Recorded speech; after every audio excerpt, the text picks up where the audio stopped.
invito a que tomemos asiento.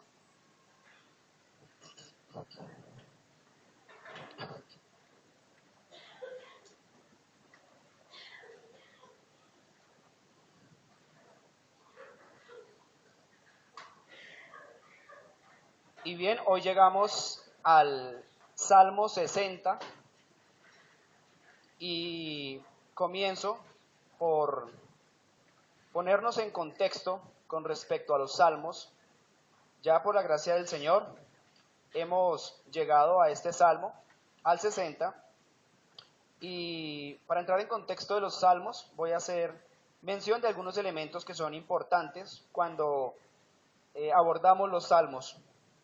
Bien, los salmos están presentados originalmente en 5 tomos o en 5 libros, y adicional a eso tenemos también que los salmos se clasifican por géneros y notamos por lo menos 7 géneros en los salmos, unos de alabanza, otros de lamento, unos son himnos, otros de realeza, otros de sabiduría, otros de agradecimiento y otros de confianza.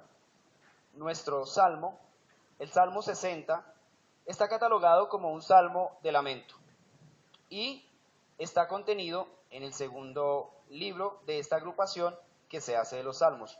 También tenemos que tener en cuenta que estos salmos tienen un tipo de literatura distinta a como interpretamos otros libros de la Biblia. El tipo de literatura que encontramos en los salmos es un tipo de literatura poética. Por lo tanto, se consideran de una manera un tanto distinta. Adicional, la poesía hebrea cuenta también con el paralelismo y es la forma que se tiene para lo que nosotros sería la rima. Hay 5 formas de paralelismo, de la más conocida a la menos conocida. Tenemos el paralelismo sinónimo, el paralelismo sintético, el paralelismo antitético, también el escalonado y también el emblemático. Pero principalmente nosotros encontramos estos 3 o 4 anteriormente mencionados en los salmos. Nuestro salmo, el Salmo 60, cuenta con 2 tipos de paralelismo, el sinónimo y el sintético. No pretendo abrumarlos con esta información, pero hemos venido estudiando el libro de los Salmos y es preciso que podamos profundizar un poco más en esta estructura. Adicional, también, hablando de estructuras, los Salmos tienen solamente 3 estructuras. Tenemos la estructura acróstica, somos familiares a esa estructura, hemos hecho acrósticos y es básicamente cómo funcionan los salmos acrósticos, por ejemplo el 119. También tenemos el estrófico, somos también familiares al estrófico y no somos tan cercanos a la estructura quiásmica. Solamente hay 3 estructuras presentadas en los salmos. Hoy nos vamos a familiarizar más con esa estructura quiásmica porque es la estructura bajo la cual está escrita el Salmo 60. Ahora, de primera vista, este nombre puede confundirnos un poco, quiásmico, pero alguna vez uno de nuestros pastores lo presentó con una ilustración de un emparedado, de una hamburguesa, ¿sí? Y fácilmente esa es la forma de entenderlo. Empieza el primer bloque con un pan, viene en la mitad la carne y finaliza nuevamente con lo que empezó, un pan. Esa es la estructura que el Salmo 60 tiene para el día de hoy, la estructura quiásmica, o, como les había mencionado, la estructura de emparedado. Vamos a hacer lectura de esos 12 versículos que contiene el Salmo 60. Entonces, está bien si me acompañan ahí desde sus puestos. Y versículo 1 dice: Oh Dios, tú nos has desechado, nos quebrantaste, te has airado, vuélvete a nosotros, hiciste temblar la tierra, la has hendido. Sana sus roturas porque titubea, has hecho ver a tu pueblo cosas duras, nos hiciste beber vino de aturdimiento, has dado a los que te temen bandera que alcen por causa de la verdad. Selat. Versículo 5, para que se libren tus amados, salva con tu diestra y óyeme. Dios ha dicho en su santuario: yo me alegraré. Repartiré a Siquén y mediré el valle de Sucot. Mío es Galaad y mío es Manasés, y Efraín es la fortaleza de mi cabeza. Judá es mi legislador. Moab, vasija para lavarme, sobre Edom echaré mi calzado. Me regocijaré sobre Filistea. ¿Quién me llevará a la ciudad fortificada? ¿Quién me llevará hasta Edom? ¿No serás tú, oh Dios, que nos habías desechado y no salías, oh Dios, con nuestros ejércitos? Danos socorro contra el enemigo, porque vana es la ayuda de los hombres. En Dios haremos proezas y Él hollará a nuestros enemigos. Estos son los 12 versículos que contiene el Salmo 60. Y yo les propongo el siguiente bosquejo para desarrollar este texto. 3 puntos. El primero, como les había presentado, en donde está el pan, lamento expresado a Dios. El segundo punto, que es la carne, Dios promete juicio. Y tercer y último punto, oración y alabanza a Dios, que nuevamente viene a ser el pan en esta estructura quiásmica. Vamos al primer punto. Y antes de entrar al primer punto, quiero que tengamos una idea a rasgos generales de lo que está expresando el salmista, y él lo expresa a flor de piel. Este salmista llamado el cantor, el dulce cantor de Israel, vive a flor de piel cada día. Y lo que el salmista aquí está expresando a grandes rasgos es una oración de lamento a Dios. ¿Por qué? Porque a causa del rechazo de Jehová a su pueblo, están experimentando la derrota. Ahora sí, propiamente, vamos a entrar al primer punto, el lamento expresado a Dios. Ese tramo va del versículo 1 al versículo 5. Y aquí el salmista, en esta porción, se expresa de tal forma que podemos notar la congoja y también, ¿por qué no?, el abandono en el cual su corazón puede encontrarse, o es lo que expresa el salmo. Es un salmo de lamento y no podría empezar de otra manera. El salmista está experimentando la derrota. El salmista aquí es el rey de Israel que va liderando a su pueblo, y su pueblo aquí está experimentando por lo menos 4 formas de rechazo de parte de Dios, 4 formas en las que están siendo derrotados. La principal de ellas, por la cual vienen las otras, es que Dios los ha rechazado. Dios, y la palabra que usa Reina Valera 60 es los ha desechado, pero en su original es más que Dios está rechazando a su pueblo, el pueblo escogido, liderado por su rey David. Ellos están experimentando 4 formas de ese rechazo. Dice el salmista, tu pueblo ve cosas duras. Tu pueblo ha visto cosas con sus ojos que quebrantan el corazón. Tu pueblo está experimentando con su vista el dolor, probablemente de muchos muertos, probablemente de familias que son saqueadas.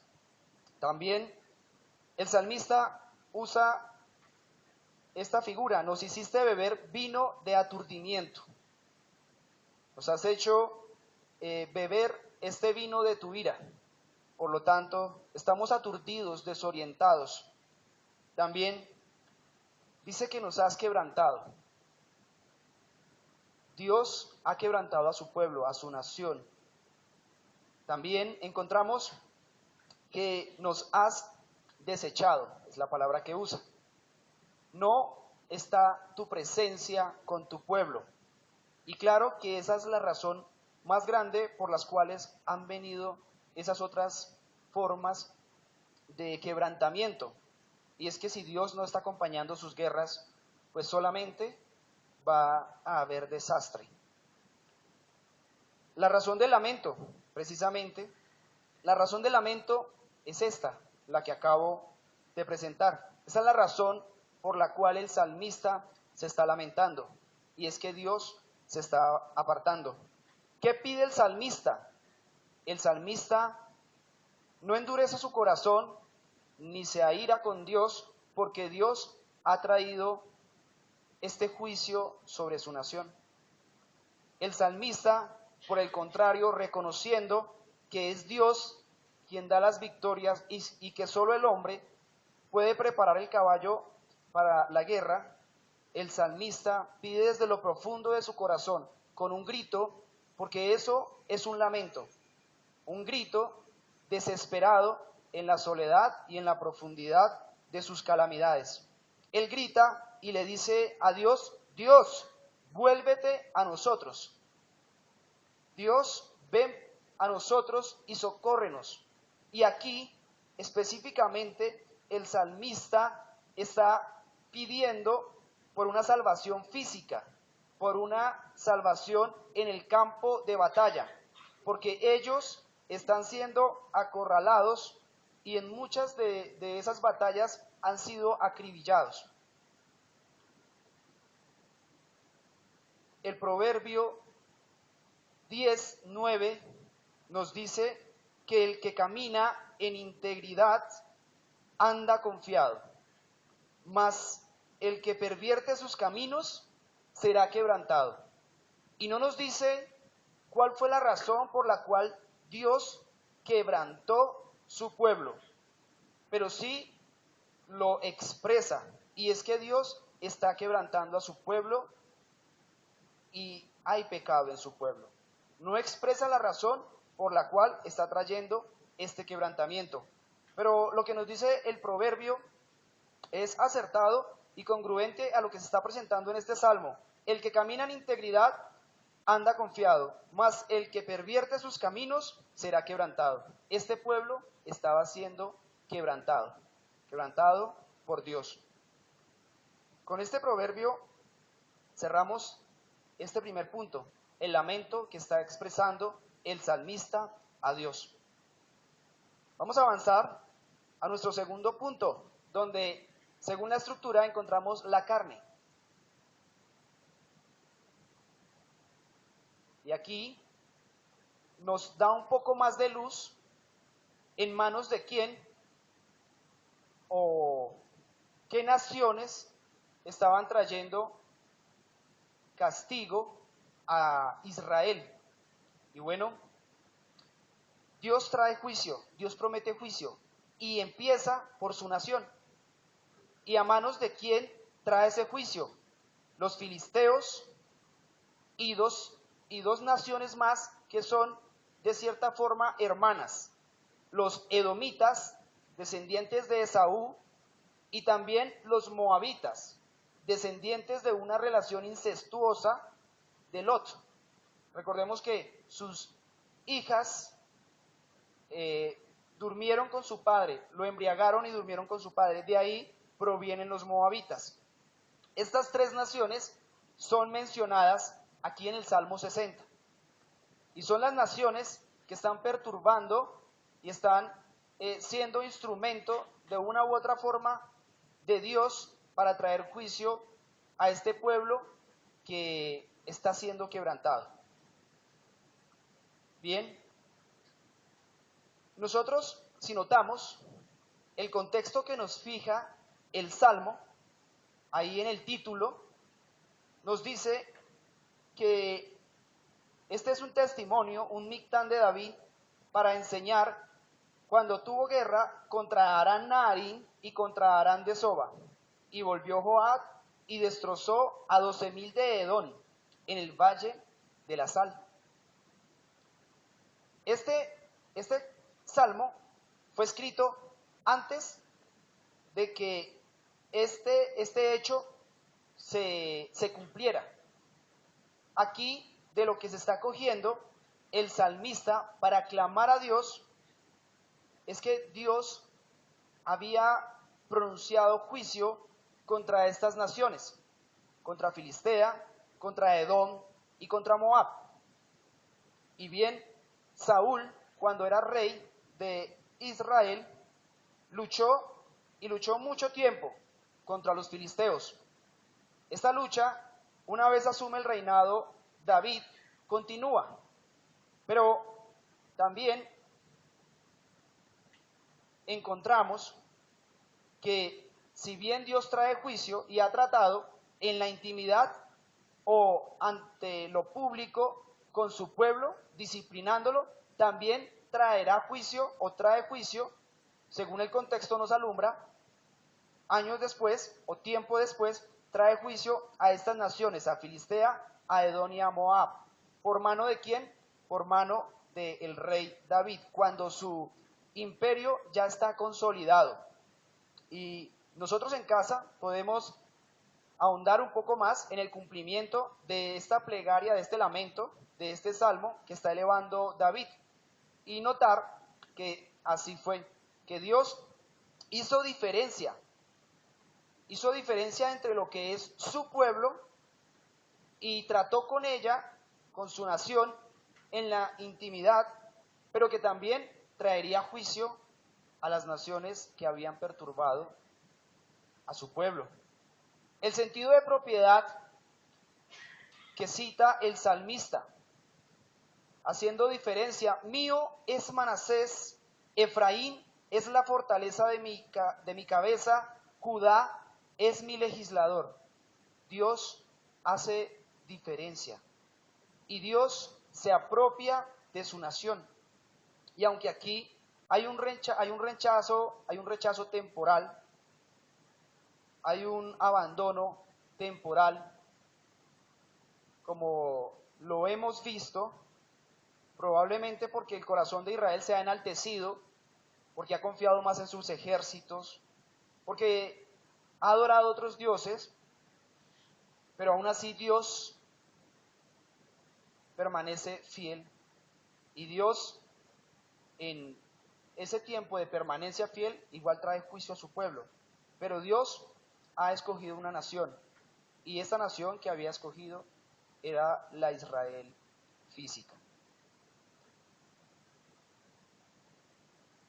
Acorde con este sentido de pertenencia de Dios, en ellos había pasado la bendición de generación en generación. ¿Cuál bendición? La que fue hecha a los patriarcas, registrada en Génesis 12:4.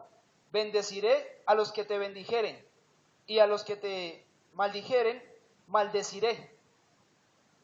Esta encomienda pasó de Abraham, y pasó a Isaac, y pasó a Jacob, y Jacob también la da a sus tribus, a Israel.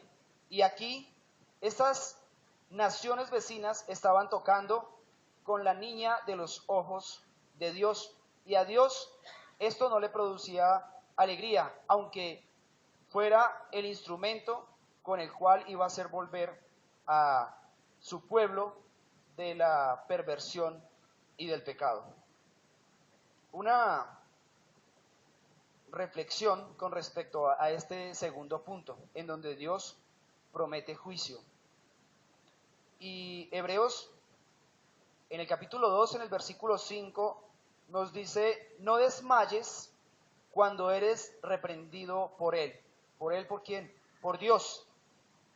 No desmayemos, hermanos, porque David, aunque estaba sufriendo en carne propia la derrota, y eso para un rey es caótico, sufrir la derrota, él soporta y él no desmaya. Por el contrario, lo que hace es pedirle a Dios que vuelva a ser ese Dios de los ejércitos que les daba las victorias. Que ellos tienen que hacer ajustes, probablemente tendrán que hacerlos, porque Dios no los va a respaldar en esa condición de enaltecimiento, en donde, como se pudo haber dado o se dio en una de los censos que hizo David al pueblo. Censó al pueblo y Dios lo reprendió duramente. Censó al pueblo y eso no era acorde a cómo se libraban las batallas. ¿Por qué no era acorde? Porque las guerras, el triunfo en las guerras no dependía del número de los ejércitos. Dios le recortó el ejército a Gedeón, se lo recortó muchas veces para mostrarle que Dios era el que le daba las victorias. Y aún así, ellos podrían enaltecerse con ese número tan bajo. David también censó al pueblo. Años después censó al pueblo. Y Dios trajo 3 días de destrucción para él, pero también para su nación. Porque lo que hacía el rey afectaba a la nación. Y también lo que hacía la nación afectaba al rey y sus triunfos. Entonces, el ánimo de la conclusión de este punto es que no desmayemos nosotros, su iglesia, su pueblo adquirido por Dios, no desmayemos cuando somos reprendidos por Él, porque hay muchas razones por las cuales podemos ser reprendidos por Él. Y tal vez nuestros ojos no vean que cosas que están mal en nuestra vida sean consecuencia de qué, del apartamiento de Dios y por consecuencia también de juicio de parte de Dios. El ánimo es a que no desmayemos, a que no claudiquemos, porque somos, como les había dicho, su pueblo adquirido. Israel, esa nación física que Dios protegió como una columna de fuego, que protegió como la niña de sus ojos, es una sombra de su Israel celestial, de su iglesia. Y allí en la antigüedad, dentro de ese pueblo físico, muchos hicieron parte de esta familia en la cual hoy estamos nosotros también, su iglesia, su Jerusalén celestial. Y el ánimo, tanto para ellos en ese tiempo como para nosotros, es que no claudiquemos y que evaluemos qué está mal en nuestras vidas y por qué razón Dios está trayendo juicio. Y Dios volverá a nosotros. Y así vamos a pasar al tercer punto, en donde se nos presenta una oración y una alabanza a Dios. Les había mencionado que en esta estructura quiásmica o de emparedado, el último bloque vuelve al primero, retoma la idea inicial, hace como cierto paralelo también, concluye el último bloque, pero marca un énfasis determinante en que sin importar cuáles sean las consecuencias, vamos a confiar en Dios. Vamos a esperar a que Dios nos socorra, porque solo con Dios podremos hacer proezas. Notemos esta parte conclusiva, volvemos al pan, se cierra el emparedado y desde el versículo 10 nos dice: ¿no serás tú, oh Dios, que nos habías desechado y no salías, oh Dios, con nuestros ejércitos? Ahora notemos el versículo 1, como empezó: oh Dios, tú no nos has desechado, nos quebrantaste, te has airado, vuélvete a nosotros. Está reiterando la misma idea, pero más decidido y confiando en que Dios finalmente los va a socorrer. Socorro específicamente aquí en este contexto en que puedan los ejércitos avanzar y que puedan ellos triunfar sobre sus enemigos y conquistar un territorio más vasto. Como les había mencionado, ellos, o David, aquí representando a su pueblo en este salmo, ellos son conscientes que el hombre solamente puede preparar el caballo para la batalla, pero que solo Dios puede dar la victoria. Vuelven un poco a la esencia de su nación, porque fue una nación pequeña en la que Dios hizo y hace grandes proezas, porque Dios es el que ha hecho grande a Israel, porque nació de una familia muy pequeña, porque estuvo esclava y porque Dios la pasó por el desierto, y porque hasta el día de hoy esta nación es nación, y aunque no descansa la promesa sobre esta nación física, sí es una muestra de que Dios ha permanecido aún con esta nación, cuando dejó de ser nación en el holocausto judío y tuvo que formarse nuevamente Israel. Ellos descansan. David, aquí en este salmo, está presentando un lamento inicialmente. Está describiendo una situación en la cual ellos se encuentran. Pero cuando concluye, decide que va a esperar en Dios. El versículo 12 es un versículo, claro, muy hermoso. Es un versículo que constriñe nuestro corazón. Nos dice que en Dios haremos proezas y que Él hollará a nuestros enemigos.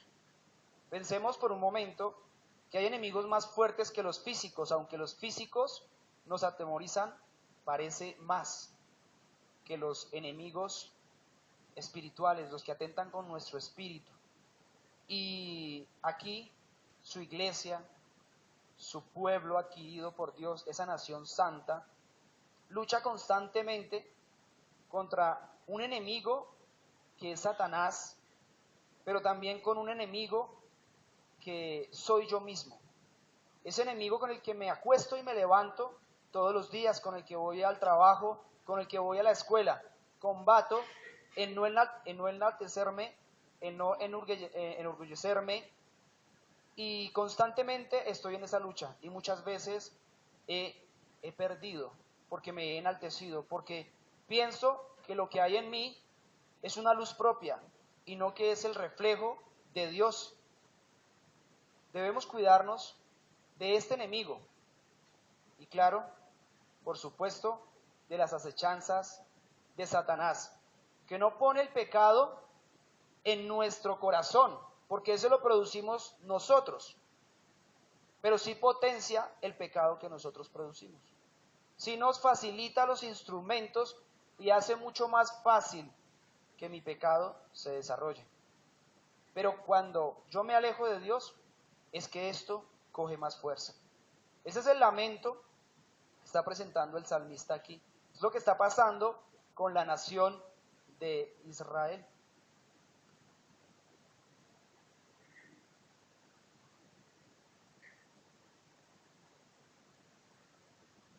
La conclusión del salmo. Recapitulemos los 3 puntos. El salmista hace su lamento. En el segundo punto se acoge a la promesa que Dios había hecho en su santuario, que Dios traería juicio. Inicialmente lo trae con su nación y posteriormente, según el contexto que encontramos en Samuel, en el segundo libro de Samuel, capítulo 8-13, en Primera de Crónicas 18, Dios termina dándole el triunfo al rey David, y aunque Filistea, Edom y Moab hacen alianzas, no ganan la victoria. Y el salmista aquí está registrando que no son las alianzas, no es con quien yo me alíe el que me va a dar la victoria, porque Dios con pocos soldados puede dar la victoria. Y el tercer punto, oración y alabanza a Dios. De esto podemos decir lo siguiente: David intercede por su pueblo y por sí mismo con clamor a Jehová, pues Dios ha traído juicio a su nación. David está intercediendo por su nación. Él es el rey oficial establecido en Israel y está intercediendo por su nación. Si él había pecado, si no había pecado, bueno, no nos lo dice, pero sí él está intercediendo por lo que ha sobrevenido a su pueblo, y es que Dios se ha apartado, es que Dios los ha rechazado. Él está intercediendo. Ahora, pensando en Cristo, en su labor de intercesión, David viene a ser un tipo de Cristo en este aspecto, en el aspecto en que intercede. Hay más aspectos en los que David es tipo de Cristo. Pero quiero que nos enfoquemos en esta específicamente, en que anunciaba la intercesión de un rey, de un pueblo que es más grande, de una nación santa, como lo describe Hebreos, de esa nación que le pertenece a Dios, su iglesia, y que Cristo, como nos lo dice Primera de Juan 2, es nuestro abogado. Hijitos míos, estas cosas os escribo para que no pequéis. Y si alguno hubiere pecado, abogado tenemos para con el Padre. ¿A quién? ¿A David? No. A alguien mucho más excelso, como ustedes lo han mencionado, a Jesucristo, porque Él intercede diariamente por su iglesia, por su nación adquirida, por su pueblo santo, por la niña de sus ojos. Y esa idea que trae esa frase es que cuando alguien toca a la niña de sus ojos, su iglesia, uno de sus miembros, es como si se le metiera un mugre en su ojo y le produce ese fastidio. Dios lo que siente y quiere describir esta frase es que cuando alguien toca a su nación, haya pecado o no haya pecado, toca a Dios. Nosotros estamos respaldados por alguien que es el creador, el hacedor del universo. Y eso nos debe dar confianza para no desmayar. Y lo que dice Juan, el apóstol, es precisamente que no pequemos, pero que si pecamos, como sucede, como me sucede, abogado tenemos para con Dios. Alguien que intercede por su nación constantemente. Jesucristo es el abogado perfecto, el abogado que nos convenía. No desmayemos ni nos alejemos creyendo, como muchas veces podemos pensar, que ese pecado no es perdonable. Y no es perdonable porque siendo creyentes tenemos una mayor conciencia de pecado de la que podría tener un hombre que no ha venido a los pies de Cristo, porque esa es su normalidad. Pero nuestros pecados llegan a ser más vergonzosos. ¿En qué medida? En que nosotros tenemos una referencia de verdad, una referencia revelada, que es la Escritura. Al mundo que lo juzga, probablemente la ética. A nosotros, ¿qué nos juzga? Un parámetro superior. Nos juzga la Escritura, la verdad. Aquí en este salmo se le llama a Judá el legislador, en quien finalmente descansó la promesa hecha a David, de que allí siempre habría alguien en el trono y que vendría el Rey eterno, Cristo mismo. Y hermanos, amigos que hoy nos acompañan, pensemos en esto, meditemos en esto. Y a los que hoy han sido convidados, a los que hoy no entienden tal vez lo que profesa el cristianismo, mi invitación es a que tenga un abogado que constantemente va a pelear su batalla, que constantemente lo va a defender. Pero ¿qué es necesario? Es necesario que podamos ser convencidos de nuestro alejamiento, de nuestro pecado, y que nos acerquemos a Dios, confiadamente, porque aquí Dios inicialmente rechazó a su pueblo, pero Dios oyó el clamor de su salmista, por amor de su nombre, por amor de su rey, por amor de su nación. Lo oyó porque finalmente ellos terminaron prevaleciendo contra los filisteos, los edomitas y los moabitas. Mis hermanos, básicamente esto era lo que quería presentarles del Salmo. La estructura, como les había dicho, puede generarnos cierta confusión, pero termina siendo sencilla. Y así termino. Deseo que nos organicemos como normalmente nos organizamos y tengamos un tiempo de oración, que por qué no en este momento de oración le confesemos al Señor nuestros pecados, que en este momento de oración, aparte de orar por las peticiones que tenemos aquí adelante, nos humillemos ante Él y reconozcamos que Dios no es el que está equivocado. El que está equivocado es el hombre, sea creyente o no lo sea. Voy a pasar, hermanos, entonces, si nos unimos, filas entrecruzadas, y vamos a tener un tiempo de oración.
Muy bien.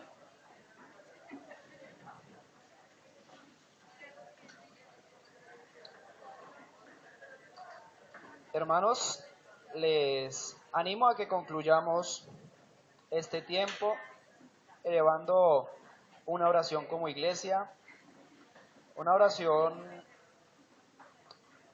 por un motivo importante, el más importante, motivo espiritual, por la santificación de su iglesia, la mortificación de nuestros pecados, pero también, ¿por qué no?, perteneciendo a una nación, a un país, nuestro país Colombia, es lícito, pensaría yo, que también oráramos por una eventual catástrofe que se podría presentar en Hidroituango, para que muchas vidas que están allí en peligro, el Señor las conserve, para que de alguna forma aquellos que no han creído puedan alcanzar también salvación.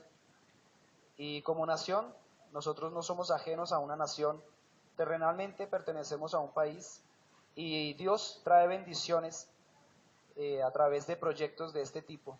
Entonces vamos a inclinar nuestro rostro, vamos a cerrar nuestros ojos y vamos a orar por estos dos motivos. Padre, nos has dado hoy un buen día para aprender de ti, para congregarnos como tu iglesia, Señor, ese pueblo que has ganado con la sangre de Cristo, nuestro sumo sacerdote. Padre, espiritualmente, tú sabes cómo estamos espiritualmente. Y cada uno de nosotros, cada uno de tus miembros, también de los que no te conocen, pueden tener una idea de cómo está nuestra vida delante de ti, de cómo cambiamos el orden y tal vez nos dedicamos más a lo pasajero que a lo duradero. Y que, Padre, tú nos confrontes, Padre, que tú nos lleves a tener el orden adecuado, a tener en primer lugar lo espiritual y que en segundo lugar tengamos lo pasajero. Padre, espiritualmente ayúdanos a corregir nuestros pecados, a que tengamos temor de la disciplina que tú traes, que también podamos ver en medio de nuestra ceguera a veces que ya nos estás disciplinando y que hay cosas que no andan bien, pero que también podemos confiar, aunque haya disciplina de por medio, en ti, y que tú nos vas a sacar de esa condición, pero no sin antes habernos mostrado por medio de la disciplina lo que está mal, nuestro pecado. Padre, por otro lado, queremos pedirte por este proyecto allí en Antioquia, Señor, en el de la represa de Hidroituango. Padre, la nación que nos has dado, esta nación, Colombia, Padre, es la que tú también usas para bendecirnos, bendecir a tus hijos. Y Padre, hay una amenaza real, latente, de que no se cumplan las metas y de que se desborde esta represa llevándose más de 10 pueblos, Señor, por delante, y que hayan más muertos de los que en algún momento, Señor, hubo en Armero. Padre, nosotros te pedimos que tu nombre sea glorificado, que escuches a tu pueblo, a tu iglesia, Señor, y que conserves la vida de muchos que no te conocen, pero también, Padre, la vida de muchos que allí en esta zona te conocen, porque tu evangelio se ha extendido hasta los confines de la tierra, Padre. Nosotros pedimos que nos socorras hoy, que nos salves en este aspecto, Padre. Esto lo pedimos a ti en los méritos de nuestro Salvador, el Señor Jesús. Amén. Hermanos, muchas gracias. Dios los bendiga.